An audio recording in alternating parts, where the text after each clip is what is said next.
So friends, দেখতেই পাচ্ছ আমার গরমে ঘেমে মুখের অবস্থা একদম খুব খারাপ।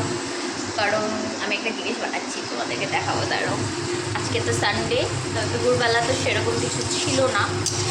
এর জন্য রাতের বেলা বরকে বলেছি যে অল্প করে মাংস আনতে। আমিও গিয়েছিলাম বরের সাথে, বলেছিলাম চলো অল্প একটু মাংস নিয়ে আসি রাতের জন্য, নাহলে সানডেতে চিকেন না হলে পরে সানডেটা ঠিক জমে না, তাই না? আমি তো মাটন খাই না, এই জন্য আমার জন্য চিকেন, মানে আমার জন্য চিকেন বলতে কি চিকেনই আনা হয়। দাঁড়াও দেখাচ্ছি, দেখে তোমরা বলে তোমরা খেতে পারবে না। এখনও চিকেনটা প্রসেসিংয়ে আছে, মানে এখনও চলছে রান্না, মানে কষানো হয়েছে। কষানোটা দেখো, দেখে কেমন লাগছে জানো।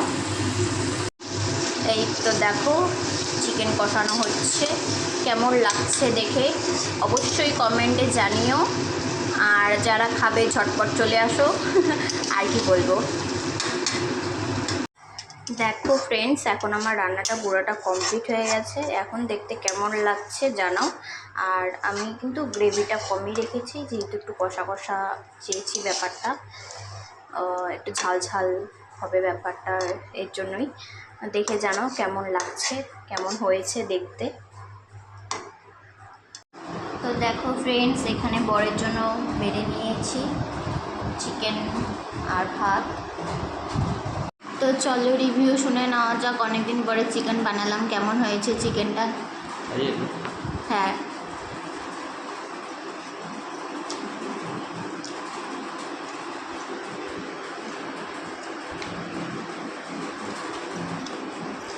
ভালো আছে।